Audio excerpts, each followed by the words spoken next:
Campbell, running clothesline. The commander with the belly-to-belly suplex. Brooks is on the top rope. Rejoice, but drop kick takes them down.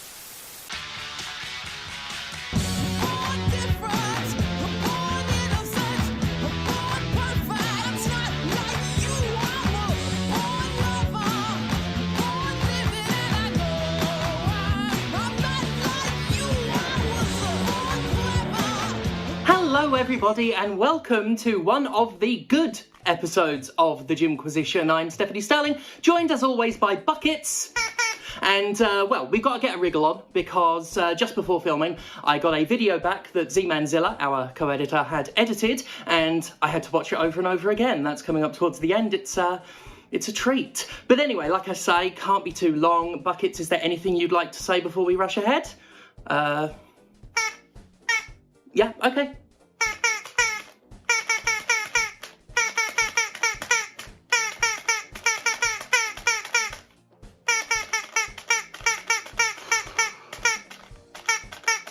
Wait a minute. You're quoting fucking War of Peace verbatim. We've got to get a wriggle on. Time is powder drop with this stuff. Come on. Oh, fuck off, Apocalypse Now! Like content warning before we begin, this video will contain some references to sexual assault. It's a video predominantly about Bugs Bunny, and they're related. This is the ultimate showdown of ultimate destiny. Good guys, bad guys, and explosions. As far as the eye can see, and only one will survive. I wonder who it will be. This is the ultimate showdown of ultimate destiny. The Ultimate Showdown of Ultimate Destiny is one of the all-time classics of old internet media. Long before we called everything memes, or long before viral was a cynical marketing term, we had the likes of Neil Cicierega making stuff like this.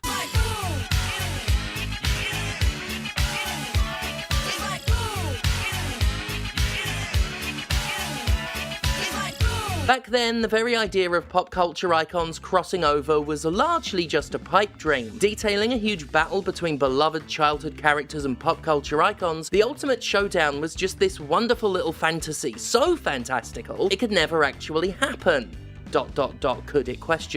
That's what made it so cool. The idea of even a handful of these characters actually meeting each other was a mind-blowing thing to imagine. Back then, a straightforward concept like Freddy vs. Jason was a huge fucking deal, and rightly so, because two huge franchises duking it out before our very eyes actually fucking meant something once. The Ultimate Showdown of Ultimate Destiny was something truly special back when even the most basic crossover was a rarity, a truly special event. The Ultimate Showdown of Ultimate Destiny was a wonderful idea right up until it became a cynical business decision. After Ready Player One, Lego Batman, Space Jam 2, Multiverses, and half a dozen so-called cinematic universes, crossovers are cheap.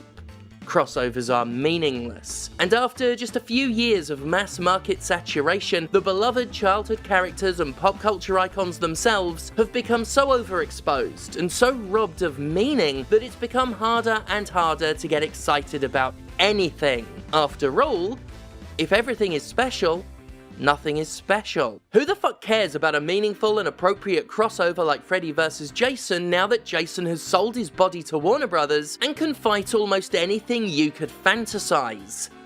No, it's not that he can fight anything actually, it's that he will fight everything. Warner Brothers has proven it will leave not even the tiniest pebble unturned as it milks and milks and milks every franchise it has under its huge all-consuming umbrella. I don't need to be excited about Jason fighting anyone anymore. What's the point? I just saw him batter Scooby-Doo and it didn't even fucking matter. You will see everything you've ever wanted. You will experience everything you've ever dreamed of. And you will grow so tired of having it all, because it will be so utterly cheap. Really makes you sympathise with Midas, doesn't it? You got these teensy-weensy little things, and Jason has got this big old thing, like...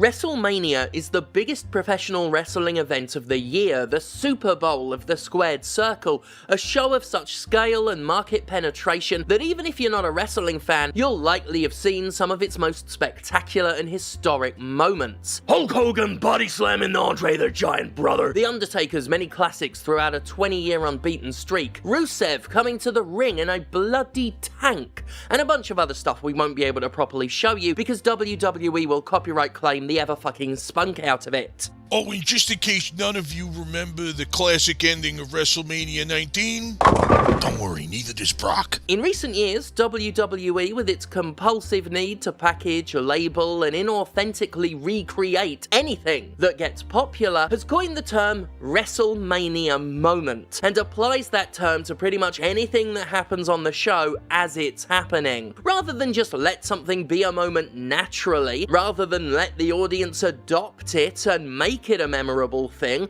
they will insistently tell you it is, trying to force it, like when someone says they're making a viral video before it's even gone viral. It's really fucking embarrassing when you watch the show, listening to the commentators yelling, "This is a WrestleMania moment," or like an overdone catchphrase. It dilutes the very idea of an actual historic moment, ensuring nothing can actually be a real moment anymore, because they're trying to contrive it rather than just, you know, let something happen in the moment. This company, so obsessed with branding it claimed ownership of its own audience by labeling fans the WWE Universe TM, has withered the very concept of historical significance. When you call absolutely everything, regardless of importance or audience reaction, an historically significant moment, you've left no room for anything to stand out as historically significant. Like I've said in some previous episodes of late, if everything is special, nothing is special. If it's all historic,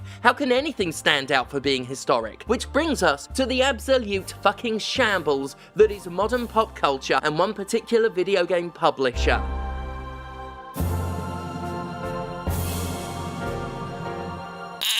Now, WWE is a fascinating, almost prophetic microcosm of what wider entertainment media has become. Contrived, forced, artificially constructed marketing events more obsessed with creating moments than telling compelling stories or producing meaningful art. The conglomeration of media has only hastened the wanton normalization of the once special, as iconic characters and stories have been repackaged, slapped with branding, and churned out to be part of increasingly desperate crossovers, shared universes, or good old-fashioned sequelizations. The living buckets of afterfuck, otherwise known as Warner Brothers management, have a lot to answer for. Alongside Disney, the company's locust-like consumption of other companies and vandalistic exploitation of the history of its intellectual property has been stunning. Rather than take its time and use its now incredible library of fiction to produce compelling media for generations to come, Warner Brothers has burned through decades of potential content in just a few short years. Exhibiting the infantile lack of self-restraint typical of corporate bellends, Warner Brothers couldn't wait to just cram as much intellectual property as it could, not just into one movie, but fucking multitudes. And it worked for a bit. Lego Batman was really just a vulgar flex of Warner's ownership of your nostalgic memories, but it was cute, I suppose. Now it's everywhere. The flexing is everywhere, and I'm bored of it already. By the time Space Jam 2 rolled around and just threw everything into a blender in one massive spunking of contrived encounters, the very idea of the crossover had become tapped out already. Now let's talk about Bugs Bunny hanging out with rapists. Which he does now. These are Droogs. The Droogs are a violent street gang from A Clockwork Orange, one of the most notorious adaptations ever. The movie was actually banned in some countries for its disturbing scenes of graphic violence and sexual assault. Protagonist Alex DeLarge and his fellow Droogies drink milk laced with drugs, and they murder and they rape. That is what they do. That is all they do. Yeah, bit of the old ultra-violence, Doc. So here are some rapists in the front row cheering on Bugs and the gang in Space Jam 2. What the fuck? To Warner Brothers, this doesn't mean anything. They're just something recognisable from pop culture, so stuff them in, right? Sure, that works right up until you consider the actual context of what you're seeing, then it's absolutely fucking horrifying. They are rapists. That's literally their entire deal. And we have to imagine someone got them front row tickets to hang out with all your favourite cartoon characters. Just try and imagine that. Imagine that conversation. You've got whoever it is, that orange furry monster thing from Looney Tunes at the ticket booth or whatever, and the Droogs come by, having just beaten a homeless man to death, blood on their boots. I mean, like, I know there's a popular online narrative that I've gone crazy, but have I really lost my mind so much that I'm the only one who thinks this is fucked up? Clearly I do, because when I pointed out the disturbing implications of Arya Stark hanging out with Bugs and the gang in Multiverses, I was shouted down, accused of making a mountain from a molehill, and told to shut up and just enjoy all the lovely, never-ending, increasingly meaningless fan service. You know, the kind of stuff people have always said when it turned out I was right. And you know what? Fuck off, I'm right. Game of Thrones is a show all about sex and violence, and as much as I love shows about sex and violence, I care a little bit too much about context to forget that Scooby-Doo now exists in a shared universe full of genocide, child murder, and even more sexual assault. Like, what social circles has Bugs Bunny been running in? Who are your friends, Bugs? Do you drink milk laced with drugs now? Are you Drugs Bunny? Wait, no, that's a wrestling gimmick. That actually is one. I've been complaining about the lack of context in modern pop culture for a while now, and it's not just because of Warner Brothers' repeated insistence that Bugs Bunny and sexual assault are a match made in heaven. To rob all of these shows, books, and films of their context is to fucking insult them. It's to say nothing about them actually matters. To water everything down, cram it all together, to say that A Clockwork Orange and Looney Tunes are so interchangeable they can share a universe without it being questioned. I don't know about you, but I find that intellectually offensive. To the WB, Droogs are just a Halloween costume. To WB, Jason beating someone to death with a sleeping bag is just a funny gif they've seen on Twitter, not the murder of teenagers who'd just been fucking. The reason I refuse to forget these disturbing implications is not because I'm offended by the implications themselves. I'm offended at the disrespect and disregard of the very reason we loved all these characters to begin with. Their origins, their source media, their entire fucking context. There's that word again. It's important to remember what the Droogs are, not just because it's really fucked up that they got front row seat tickets to a cartoon basketball game, but because A Clockwork Orange deserves better than to become nothing more than a fucking background joke. I mean, what next? The Iron Giant explicitly betraying his entire character arc by suddenly being violent? Oh. Well that was just one movie, it couldn't happen again. Oh.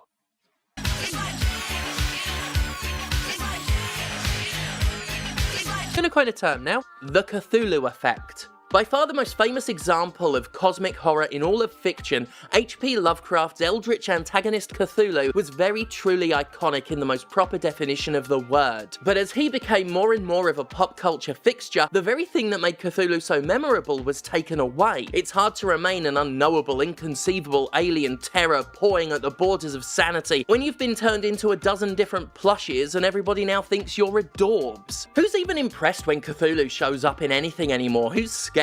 He's been done, overplayed, overutilized, and most of us are over him already. Fingers crossed he gets some sort of game or film or something that rehabilitates him, makes him scary again, like they had to do with Alien Isolation. We see this a lot. Silent Hill 2's Pyramid Head, one of the most recognizable monsters in horror game history, is a joke. Originally a manifestation of one man's guilt-ridden psyche with an explicit narrative purpose, he became too popular to keep that narrative significance, so he started showing up in other Silent Hill games for no justifiable reason. He was all over the live-action movie, to the point that he was treated like a fucking Pokemon in the sequel, and he's popped up in wacky kart races and shit like that ever since. Oh, and he also loves doing sexual assault. Here he is as a plushie on Fangamer. Cute! Actually, that does look cute. Let me just buy that. You see how easy it is to be suckered in? You ever emulate games and end up with so many ROMs that you just play 5 minutes of every game a system ever had, and you don't stick to any of them because access has become so cheap you can't get invested in a single one? It's a bit like that. The Cthulhu effect, the gradual loss of original meaning that comes with pop culture overexposure, is a natural inevitability in many cases. Cthulhu's mystique was never going to survive that level of popularity, but the problem we have now is the likes of WB forcefully triggering the Cthulhu effect with every shred of intellectual property it can get its impulsive hands on, ensuring everything becomes so sanitized, so toothless, so plushy friendly that we start seeing only what Warner Brothers sees. Nothing more than a collection of brands, costumes, and merch opportunities. Some of us have already joined Warner, of course. The just shut up and let me enjoy my games crowd are easy marks for the likes of Warner, actively hostile to the suggestion that they think about the media they're consuming.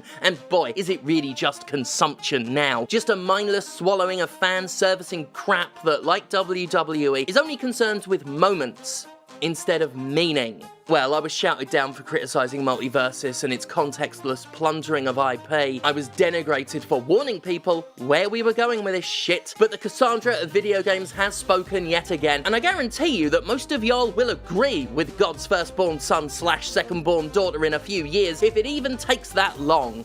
Warner Brothers has no self-control, and it will keep doing this again and again, and you will get exhausted by it. You'll be Cthulhu'd out, and WB will have nowhere to escalate this shit because it started by crossing over as many properties as possible instead of having a long-term plan to get the most potential out of them for as long as possible. You're like a sponge. You take, and drain others of their love and emotion. You will get sick of this shit, and you'll know I was right. And maybe two of you will apologise for doubting my transcendent insight. When you start with Jason versus Steven universe, you've already gotten so fantastical that him fighting another actual horror icon, something that would be genuinely grounded and appropriate and narratively compelling, is really just a fucking unremarkable concept now. They couldn't even appetize us with appropriate crossovers before moving on to sillier and wackier bullshit. No, they started at 10 rather than ramp it up from 1, and they've left themselves nowhere higher to aim. So they're just gonna keep doing it, over and over. Everything is special now, everything's a crossover, so nothing is special and nothing crosses over. I've seen droogs cheering for LeBron James. What can you surprise me with anymore? The only shocking thing left would be for Warner Brothers to do something tasteful with its obscene mass procurement of everything we've ever enjoyed. The ultimate showdown was indeed ultimately destined. It should have stayed a fantasy.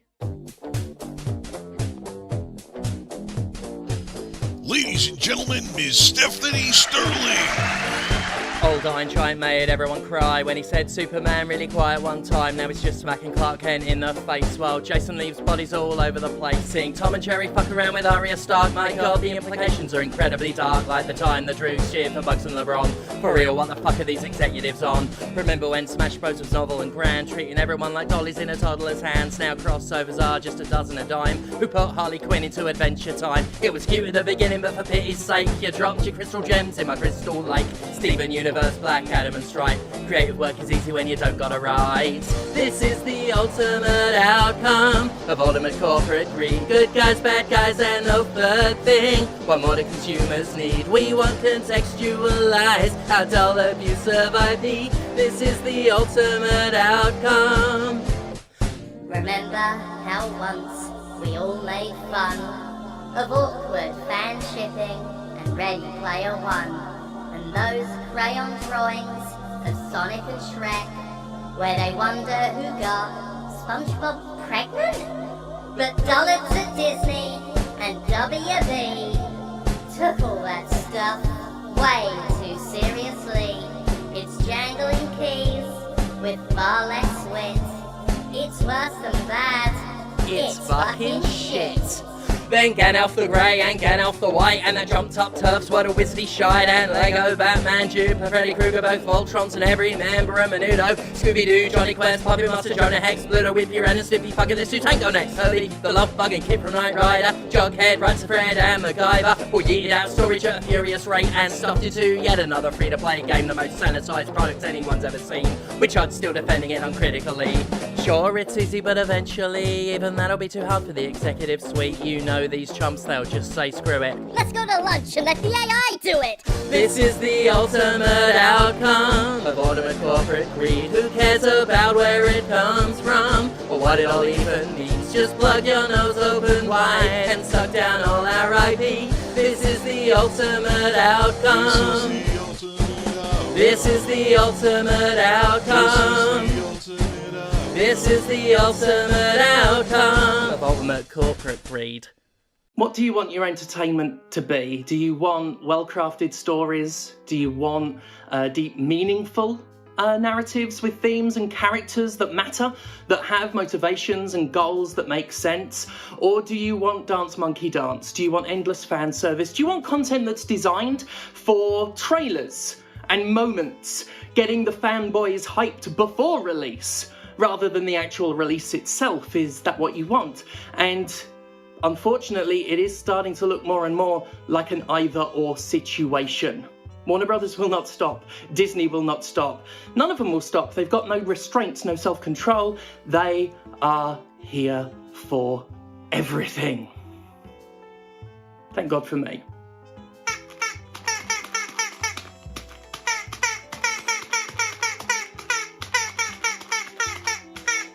It's doing the song.